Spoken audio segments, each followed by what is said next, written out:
எல்லாம் வல்ல இறைவனின் கருணையோடு 505 ஆல் நியூஸ் யூடியூப் சேனலுக்காக நான் உங்கள் தியாகபாலா. நம்ம அந்த பதிவில் என்ன பார்க்க போகிறோம் அப்படின்னு சொன்னால், நேற்று முன்தினம் பாரதிய ஜனதா கட்சியுடைய மாநில செயற்குழு கூட்டம் சென்னையில் நடைபெற்றது. முன்பு நடந்த மாநில செயற்குழு கூட்டங்களை விட இந்த கூட்டம் மிக முக்கியத்துவம் வாய்ந்ததாக கருதப்படுகிறது. ஏன் அப்படின்னு சொன்னால், பாரதிய ஜனதா கட்சி மாநில தலைவர் அண்ணாமலை அவர்களுடைய முன்னெடுப்பில் இப்பொழுது அடுத்த கட்டத்திற்கு பரிணாமமாகி இருக்கிறது. இது மாதிரியான சூழ்நிலையில் நடைபெற்ற இந்த செயற்குழு மாநில செயற்குழு கூட்டங்கிறது மிக சிறப்பான முறையில் நடைபெற்றுள்ளது, முக்கியத்துவம் வாய்ந்ததாக கருதப்படுகிறது. சுமார் 3500 மாவட்ட மற்றும் மாநில நிர்வாகிகள் கலந்து கொண்ட இந்த கூட்டத்தை பாரதிய ஜனதா கட்சியை சேர்ந்தவர்கள் எந்த அளவு கவனித்தாங்களோ அதைவிட அதிகமாக உன்னிப்பாக திராவிட முன்னேற்றக் கழகத்தைச் சேர்ந்தவர்களும், அனைத்து இந்திய அண்ணா திராவிட முன்னேற்றக் கழகத்தைச் சேர்ந்தவர்களும், காங்கிரஸைச் சேர்ந்தவர்களும் மற்றும் பிற கட்சிக்காரர்களும் கவனித்தார்கள் என்பதுதான் உண்மை. பத்திரிகைக்காரர்கள் முக்கியமாக கவனித்தார்கள். இப்போ இது மாதிரியான சூழ்நிலையில் அண்ணாமலை என்ன பேசுவார், இதில் மூத்த நிர்வாகிகள்லாம் அண்ணாமலையோட எப்படி ஒத்தி செஞ்சு நடந்துக்கிறாங்க அப்படிங்கிறத உன்னிப்பாக கவனித்தாங்க. ஏன் அப்படின்னா, ஏன் இந்த செயற்குழு முக்கியத்துவம் வாய்ந்ததாக கருதப்படுதுன்னா, அண்ணாமலையுடைய தலைமையில் ஒரு புரட்சிகரமான ஒரு செயல்பாட்டோடு இப்போ வழங்கிக்கிட்டு இருக்கிறது உண்மை. அடுத்து என்ன அப்படின்னா, உட்கட்சிக்குள்ளே இந்த தேர்தலுக்கு பிறகு அண்ணாமலையை நோக்கி விமர்சனங்கள் நிறையா, உட்கட்சிக்குள்ளே பூசல் இருக்கிறது மாதிரி ஒரு தோற்றம். இதெல்லாம் அண்ணாமலைக்கு எது மாதிரியான பலனை அந்த செயற்குழுவில் காட்டுது அப்படிங்கிறத தான் பார்க்குறாங்க. இப்போ அண்ணாமலை என்ன பேச போகிறார் அப்படிங்கிறத பார்க்குறாங்க. இப்போ அண்ணாமலை என்ன பேசினார் அதில் அப்படின்னா, ஒரு 5 விஷயங்களை முக்கியமாக எடுத்து பேசினார். அது முதல்ல அண்ணாமலை பேசினது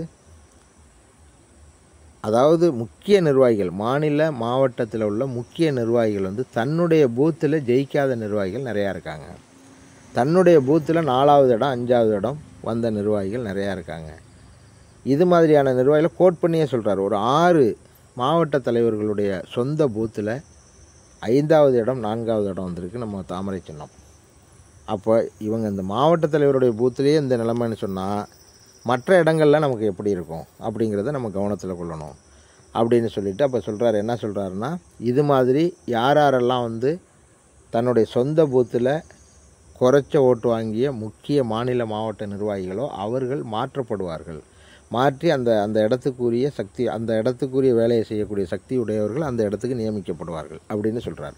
அடுத்து புதிய கட்சியிலிருந்து வரக்கூடிய திறமையான நபர்கள், அதாவது அடுத்த கட்சியிலிருந்து வரக்கூடிய புதிய நபர்கள் திறமையானவர்களாக இருந்தால் அவர்களுக்கு முக்கியத்துவம் அளிக்கப்படும், அவர்களுக்கு சரியான பொறுப்பு வழங்கப்படும்னு சொல்கிறார்.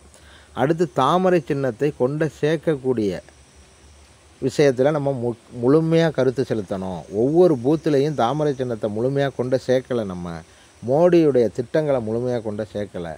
அதனால் தாமரை சின்னத்தை முழுமையாக கொண்டு சேர்க்கறதுல நம்ம முழு கவனம் செலுத்தணும் அப்படிங்கிற 2026 தேர்தலை நம்ம மனசில் வச்சு தான் செயல்படணும் அப்படிங்கிறார்.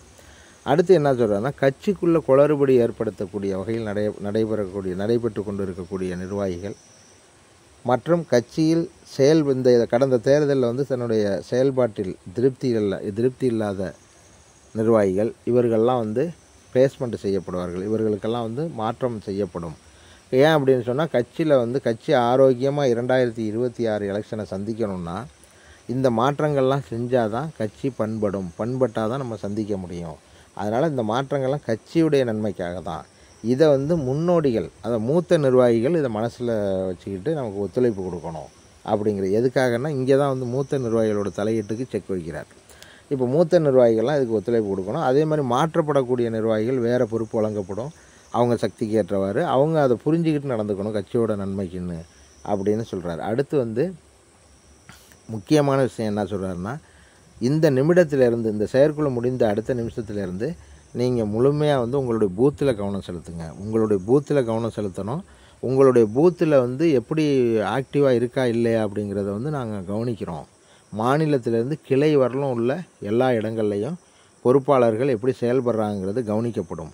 அதன் அடிப்படையில் தான் அந்த பொறுப்பாளர்களுக்கு பொறுப்புகள் வழங்கப்படும். அவர்கள் மரியாதையோடு நடத்தப்படுவார்கள் என்பதை புரிந்து கொள்ளுங்கள். தயவுசெய்து கட்சிக்காக உங்கள் உழைப்பை கொடுங்கள்னு சொல்லி நல்லா திருப்திகரமாக பேசியிருக்காரு. கடைசியாக எல்லாம் சிறப்பாக செயல்பட்டீங்க. இந்த எலெக்ஷன் நம்ம பெரிய கட்சிகளோட போட்டி போட்டு நல்ல இடத்துக்கு வந்திருக்கோம், நல்ல ஓட்டு வாங்கியிருக்கோம். அதனால் இதை மனசில் வச்சுக்கிட்டு நம்மளால் இன்னமும் முன்னேற முடியும் அப்படிங்கிற தன்னம்பிக்கைக்கான ஒரு கடந்த பாராளுமன்ற தேர்தலை ஒரு உதாரணமாக எடுத்துக்கிட்டு நம்ம வந்து அடுத்த கட்டத்தை நோக்கி நகரணும். 2026 வந்து நம்ம மனசில் வச்சுக்கிட்டு கோல் அதுதான். 2026 வரலும் உங்களுடைய அனைத்து வேலையும் ஒதுக்கி வச்சு செயல்படுங்க.